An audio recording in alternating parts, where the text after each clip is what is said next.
Time is getting close, isn't it? A young, trembling teenage mom approaching the gates 3 days before that night. I'm glad you're here. It's good to be together this morning. There is a small local magazine over on that other coast, kind of known for, amongst other things, its witty cartoons. Some people feel like it's important. I'm sure that the Hudnuts would say that the Atlantic Monthly Journal is much more important. It was called The New Yorker. I don't know if any of you are familiar with it. They had a cartoon just a couple of years ago, a scene, and it was a lunch between Boutros Ghali and Yo-Yo Ma, meeting at a little shishi restaurant in New York, New York. Boutros says, "I think I'll have the couscous."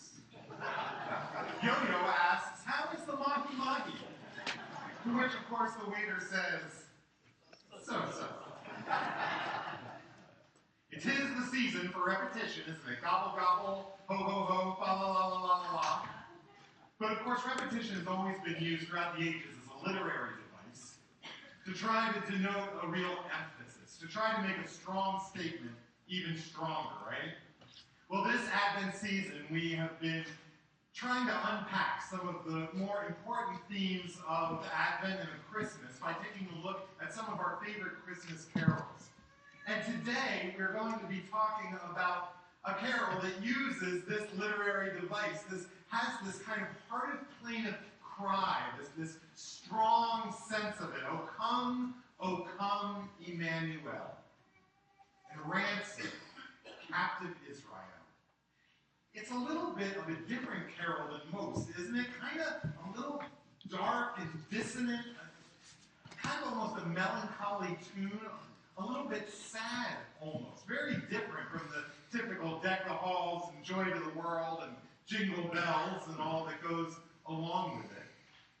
And yet it has remained from age to age and generation to generation one of the most enduring and popular carols in churches and homes all over the world. It's interesting, it comes from a sentiment from the book of Isaiah, actually 700 years before this child was born. It comes from this ancient text, which eventually became a Gregorian chant in Latin.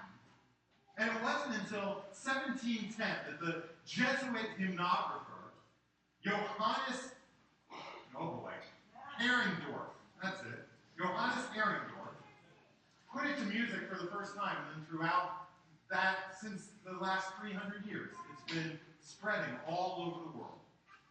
No church will go through Advent without singing this hymn. So I want you to listen carefully to the words and think about it as we rise and sing, O come, Emmanuel.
So as we said, this hymn comes from a text that actually took place 734 years earlier in the book of Isaiah.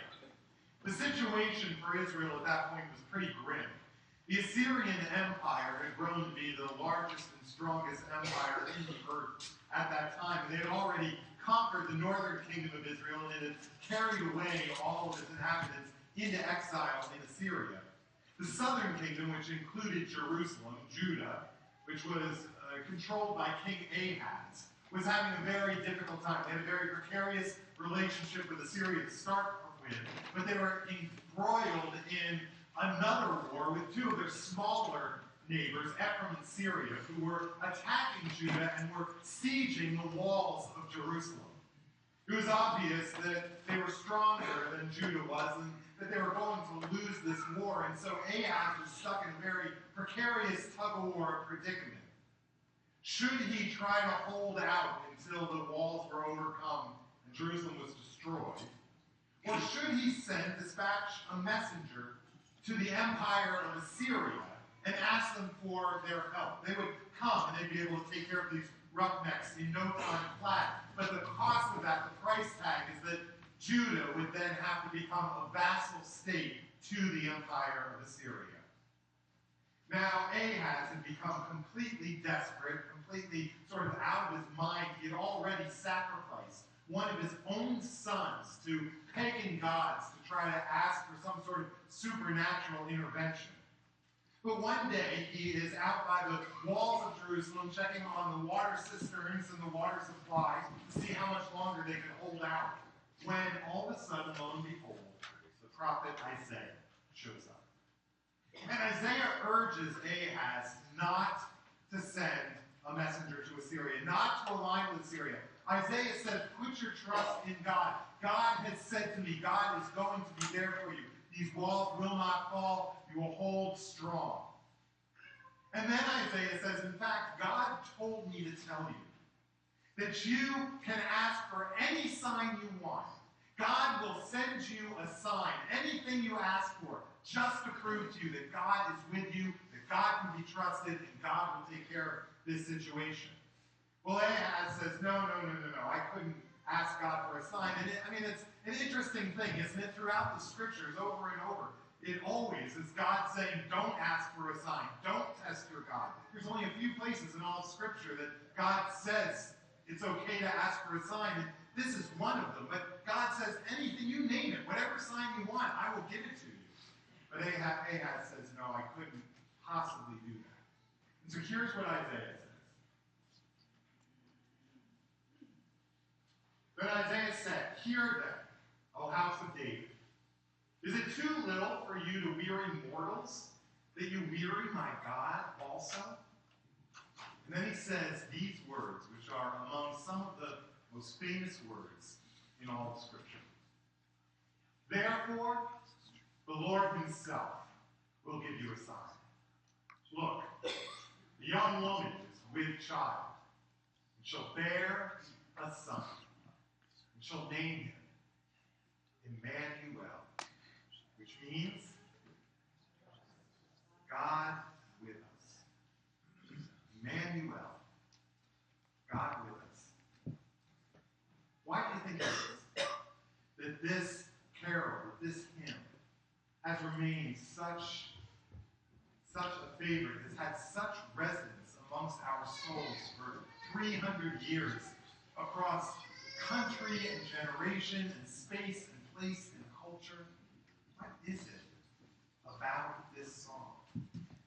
I think that a big part of it is that there's a part of us that knows that this time of year we need a little bit of a reality check. We need to understand, because we know that there's so many of us during this time of year who feel like we're in an exile of our own, don't we? And we need to know that God is not only orchestrating a plan to rescue us, to ransom us, but that God is going to be Emmanuel. He's going to be there with us in the meantime. You know, I think it's one of the ultimate ironies of what we've done to this Christmas season. That we start to think that it's all about joy and happiness and Yuletide cheer and tinsel and eggnog and decorations and presents and holiday parties. The reality is that first Christmas and the situation that the promise of this Emmanuel first came out of looks nothing like what we've done to it today. This was coming from the deepest cries of people's hearts, going through things that people shouldn't ever have to go through. I feel like there's this conspiracy out there worldwide across countries and cultures to somehow try to whitewash what the real situation was during this Christmas season. Yvette has this fascination with nativity sets. I would say it might be fair to say that she has a nativity set fetish. Is that fair?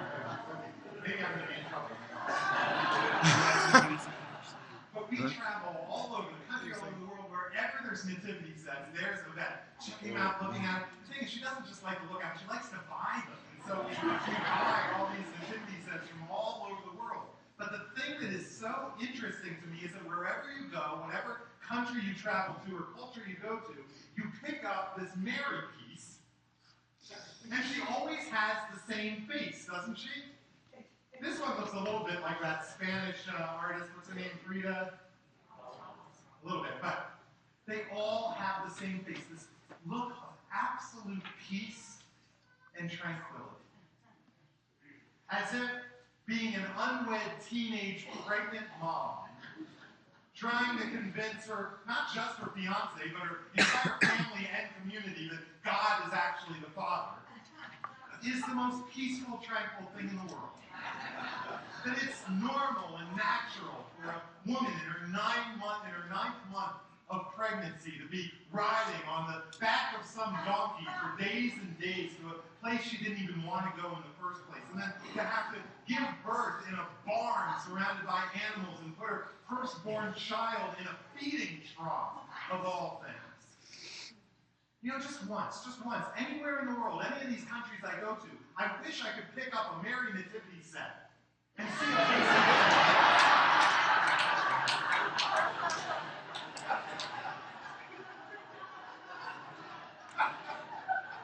This is the reality of our world and our lives. This is what Christmas is all about, isn't it? Christmas was not meant. Jesus didn't come to help us orchestrate the perfect holiday season, get our perfect family Christmas cards out and our perfect holiday party schedule together and decorate our homes perfectly and look perfect on the outside. Jesus came to rescue us, to be Emmanuel, to be God with us in the midst of the hardest things that people go through in life. The real irony, the real tragedy is that in what we do to Christmas, and this facade that we put on and what we try to make Christmas become, we take the people that Christmas was really meant for and we make them feel like they're in exile, don't we? Like they don't belong, like this season is not for them. And so I know so many people who have loss in their lives and hurt in their lives, and things aren't the way that they expected them to be this year, and it's not the way that they thought it was going to be, and somehow they feel like they're being left out of Christmas at a time and a moment when it is supposed to be all about them, all about the exile, all about those who are going through pain, that God has come into this world not to fix and take away all of our problems, to be there, to be God with us in the midst of midst of death and the mourning that we're going through, in the midst of our ongoing health challenges, in the midst of job loss, health situations, family dysfunction, God is there with us in the midst of it all. This season is like a magnifying glass. It may magnify the joy and the gratitude and the things that we love and the things that we have to be grateful for, but it also magnifies the hurt, pain, loss. There's no way to go into this season from Thanksgiving through Advent and Christmas and even New Year's without thinking about who's not sitting at that table. People that we've lost, the relationships that are broken, things that we failed at. So the question is, what is the exile that you're feeling this time of year? What is the captivity that you're facing, or those around you? You know, it's an interesting thing. There's two things about exile. Not only is it the real theme of this season, but there's things that happen in exile. One, we learn more about ourselves and about God. Isn't it true? It was certainly the case for Israel when they were in exile. It was an incredible time. They learned so much about themselves. They changed so much about the way that they understood themselves and God, who God was and who God wasn't, what God would do and what God wouldn't do, how God was going to really rescue Israel. Before the exile, they had this strong Zion theology that God dwelled on the throne in the temple in Jerusalem, that was God's dwelling place, and that the line of David kings was going to be a forever line that would never be broken. It was during the exile that all that started to change. They started to completely rethink their understanding of their faith and their politics and their community. That they started to move from a faith that was centered on the temple and on the sacrificial system to one that was more centered in their hearts and in the scriptures and in the word and in community. For the first time, they started to believe that God went with them into exile. That God was there in the midst of their failures, in the midst of the things that they were going through. It was in that time of exile that they focused in on the scriptures, and so many of the scriptures were written. Ezekiel and Jeremiah and Isaiah and the priestly source of the Pentateuch, Deuteronomy and 2 Kings was written and refined during this time. So they started to feel more and more that this God that they worshipped was not just the God of Jerusalem, not just the God of the temple, but the God of all people, who went everywhere with everyone, no matter what they were going through. God, Emmanuel. But the other thing that we learn in this time of exile is that there's always a big pause between the time that we cry out and the time that God answers, isn't there? And it doesn't matter how short or long it is, it always feels way too long for us, doesn't it? I remember just this last week, I was so busy. I was trying to get these sermons done, and I had come in and I didn't eat breakfast because I was too busy, and then I didn't eat lunch because I was too busy. At like 4 o'clock in the afternoon, I had this headache, and I realized it was because I hadn't eaten dinner since last night's dinner, and so I went out to try to find something. I was driving up Wilshire, and I've got all the choices. I mean, we're in Los Angeles, right? And there's Jersey Mike's, and there's McDonald's, and there's fish and chips. I love fish and chips. Love Jersey Mike's. Don't really like McDonald's, but I'm figuring, okay, Jersey Mike's will take like 5 to 10 minutes. The fish and chips, 5 to 10 minutes. McDonald's probably like 6 or 7 minutes, right? So, of course, which did I choose? I mean, we can't wait for anything, can we? The period from when Isaiah promised this Emmanuel, this child who was going to be with us through our difficulties, 700 years before the baby was actually born. There's things that we learn in exile. There's things that we learn in that time, between the time that we realize what we need and the fulfillment of that promise happens. If it was Easter, I'd say there's a lot of our life is spent on Saturday, right? Between Good Friday and the crucifixion and Sunday when the resurrection happens, we need to learn how to live in our Saturdays. that is so much of life.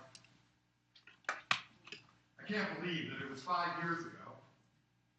5 years ago on January 12th, that giant earthquake happened in Haiti. You remember? 7.0 magnitude, just about 12 miles west of the city of Port-au-Prince. They believe that maybe between 150 and 200,000 people were killed. If you put that into perspective, 9/11 killed 3,000 people when the World Trade Center's fall. It's like 70 9/11s happened on that one moment at 4:35 on Tuesday, January 12th.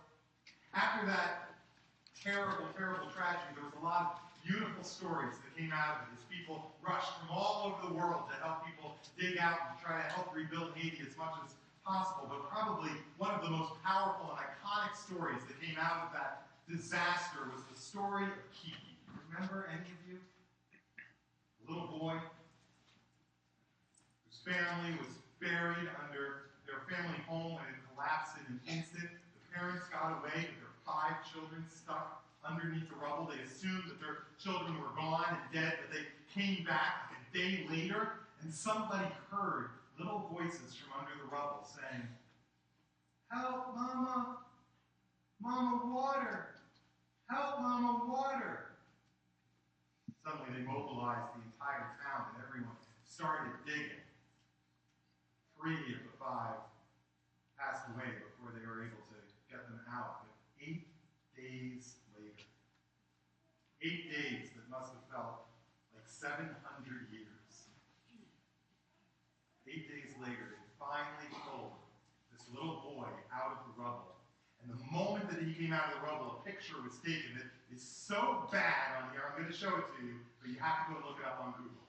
Kiki, Haiti earthquake, you'll see it. This little boy, this look on his face as he emerges out of the rubble with all of the rescuers. The yellow in the middle is him with his arms out, a big smile on his face. What is the exile that you are in this Christmas season, or the people around you who sometimes are made to feel like this season isn't for them because this season's all about happiness and joy and Yuletide and eggnog? The reality is, the Advent season, this child's birth, this night, the promise that it was based on 700 years ago, was meant for the exile. It was meant for those who feel out of place and displaced, caught under a pile of rubble, scratching and clawing to try to get out. The beauty of this season is that there is a rescue coming. And it might take 8 days, and it might take 700 years. But not only is a rescue on the way, but God has come as a little child into our lives to let us know there is a God who cares about us, that there is a God who will walk with us, that there is a God who will travel into exile with us and be there with us. There is a God. God's name is Emmanuel. God with us through whatever we're going through. Rejoice. Rejoice. Emmanuel shall ransom captive Israel.